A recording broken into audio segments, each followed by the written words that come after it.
Melissa. Thanks, Terry. Thank you. Well, and we can talk about just garden questions in general after the class too. Happy to help as well. So, but tomatoes are my jam. I love eating tomatoes, so I love growing tomatoes too. And I love finding new varieties, but here, we're kind of a unique climate. So a lot of these fancy seed catalogs have all these beautiful pictures of giant beefsteak tomatoes and all this wonderful stuff. A lot of that doesn't quite work here in Phoenix. And so we'll talk about some variety recommendations and what will work in our climate. But so Tomato Day in Phoenix is typically around Valentine's Day. It's when we can start getting everything ready, clearing out the winter stuff and putting in tomatoes, peppers, eggplant, squash, cucumbers, beans, basil, a lot of the more heat-loving crops. However, this year has been kind of unusual.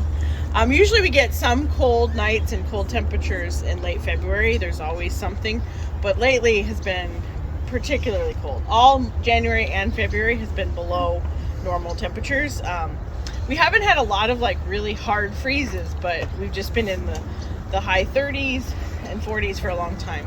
And typically I like to plant for spring when the low temperatures are in the 50s. I think we've only had maybe 4 or 5 nights where that's happened so far. But if we think about it, 100 days from now, at the mid-May, end of May, it's the average temperature is 95 is our high. By mid-June, the average temperature is 105. And that's average, so some days will be above that. And so for tomatoes, to go from planting a plant like this to producing and setting the fruit is about 65 to 85 days. So if you do the math there. And tomatoes in general will set the fruit. So it'll flower and then a fruit will form on the flower. Usually ideal is between 65 and 85 degrees. So we really have most of April for the plants to produce a lot of flowers and get the fruit, and then that fruit ripens throughout May and June. Some varieties will set fruit well into when it's high 90s and do really well with the heat, and those varieties are typically smaller cherry types. Things too, the big beefsteaks are really tough to do in spring. You can get them, it's all microclimate. It's sort of getting those plants in early, getting them growing and big, but the smaller ones typically do much better with the heat, and so they'll keep growing, and so you can have fresh tomatoes into June. One trouble is sometimes in June when it's so hot, or sometimes in April when it's so hot, and then the nighttime temperatures stay in the high 90s. Some nights are like that at high 90s, and so those fruits are basically sitting in a warm oven, slow roasting for a very long time. And so sometimes you may have a lot of production of fruits, but they've been basically slow cooking and will kind of ferment and taste a little sour and fermenty too. And so that's where having some microclimate and just here you're more open than, say, some of you may have a backyard with a cement block wall, and so that is radiating heat and staying 95, 98 degrees at night. Here you're more open, so things tend to cool off. So that's kind of better microclimate for the spring cool. So that math of when we start to get hot is why we want to plant tomatoes early. And you may be it's so cold, but it's kind of, we need to get started in planting things because we know it's going to get hot. It's always a little uncertain how cold it will actually get. And so it is supposed to rain tonight, overnight. And so one thing, that cloud cover keeps it a little warmer too. And then there's another chance of rain later in the week. All this rain is great. We never complain about rain, but it's kind of unusual that every 7 days or so we get rain. And so it's just a little cooler, wetter start to spring. And thunderstorms too. I don't know, did you get hail here the other night? We did not. Okay. We got the thunder. Yeah, the thunder and lightning in February is what is happening? Yeah. So things too. And of course when you have a rain, especially those who garden here, It's kind of hard to keep it nice and moist all the time, and you can't come every day necessarily to water. And so that's why it's recommended you do a lot of seeds planting before the rains, so that the rains help keep the top part of your soil really hydrated, and the seeds will pop up much faster with rain. So back to tomatoes. So Phoenix, a lot of the smaller fruited tomatoes is what we like to do for spring. I grow the bigger ones too. You just never get a ton of tomatoes from that, but boy, do they taste good. The bigger beefsteaks.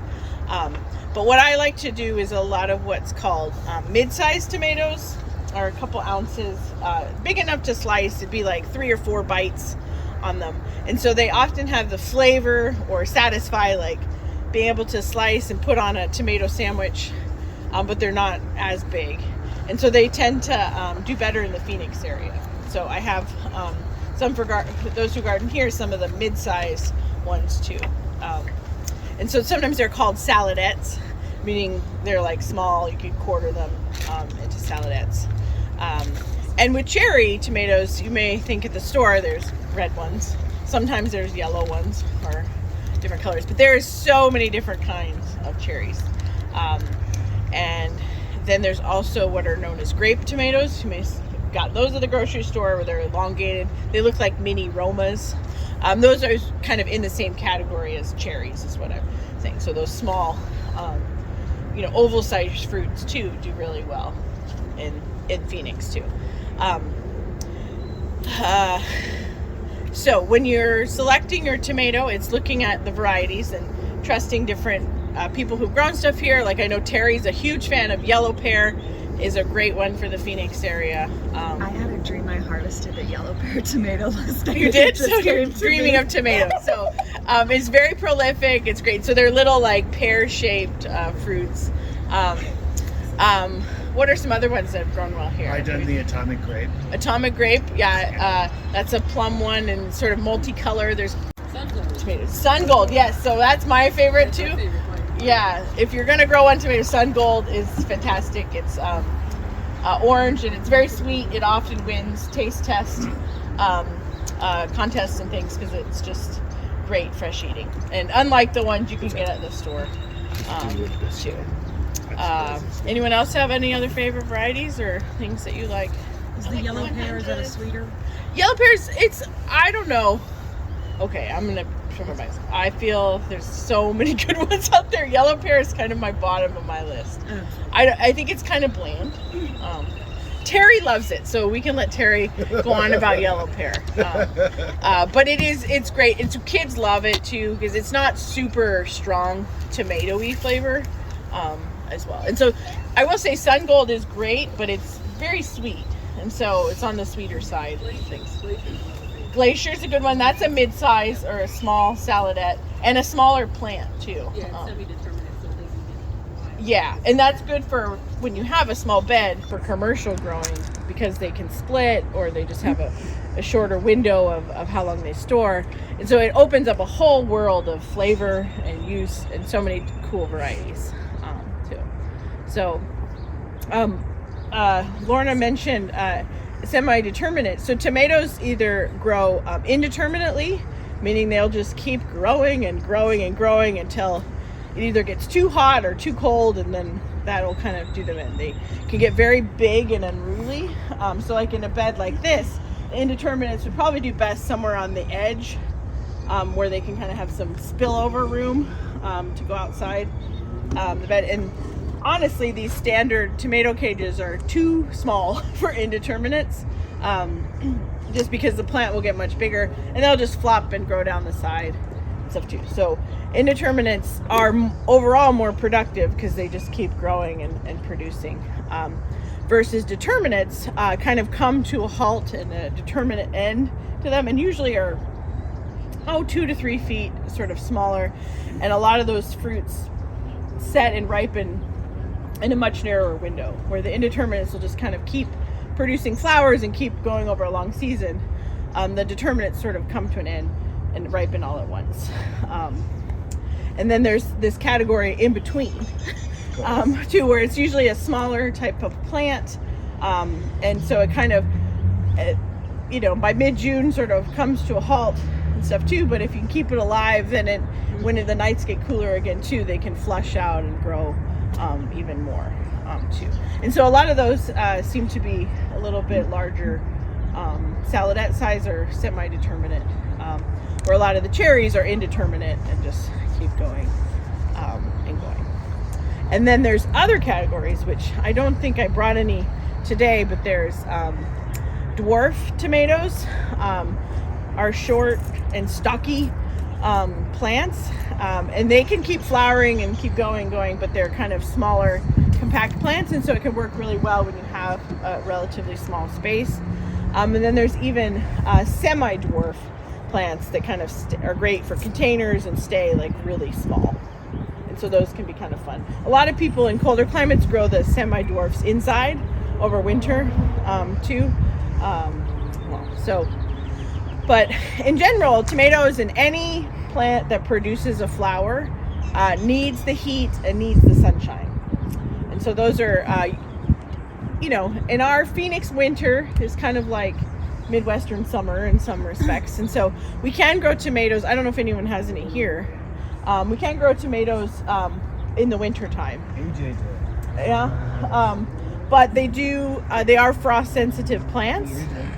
And so I grow tomatoes year round. They are frost sensitive plants. So when it is cold and here when it's open and the cold air settles, they do need protection from the cold, or it'll be really frostbitten on the outside and it won't necessarily kill the plant too. But sometimes we get here, right? You get much colder than like if you had that radiating heat from a block wall or something too. But to start with a plant, we don't want to, January's, sometimes warm, but the days are still really short. The soil's cold. And so we don't want to plant too early because that's when the soil's really cold and the little root ball that a smaller tomato plant has, it doesn't have the warmth to really expand the roots. And a lot of nutrients can't be sucked up by the plant if it's too cold. Whereas if you planted tomatoes in September, when it gets cold, it's already big and the roots have gone deeper, and so it's in a warmer area below. But when the roots are just confined to a little 4-inch pot, and it's close to the surface, it's going to be too cold. That said, typically things are warmed up and we're fine. And that's why my hands are like frozen today. I should have worn a coat. It's a little chilly, but I still would plant because our days are pretty long. We're getting a lot longer. The soil has been warming up and things too. And what's supposed to be high of 70 something today doesn't seem like it today right now, does it? Today, Yeah. So you can go ahead and plant. I don't know, Lorna, would you? I'm cheating. I'm hedging my bets because of the microclimates in my yard. I never plant my tomatoes until like March 1st. Okay. And mine are in the greenhouse right now. So they're both in the floor set. Yeah. And So. I had to put a space heater in there a few nights ago, like last week, because the temperature dove that low Yeah. that I was afraid of losing the seedlings. I know. And when they're small, they're more vulnerable. Yeah, the stuff that's outside is just fine. In terms of Yeah. having the sun go around and Yeah. still producing. And stuff, but I think we're good to go to be planting and to take advantage of some of the rainfall we'll be getting and these too. But I'm sure Terry, for those here, use group works if we feel like we're getting dicey. And when things are small, they're pretty easy to put a bucket over or something. We got lots of buckets. Yeah, so and just protect because Yeah, lots of buckets. things. But we want to get those roots growing and start growing because we know it's going to get hot too. And so I know when we were gardening at Agave, that big open field, sometimes we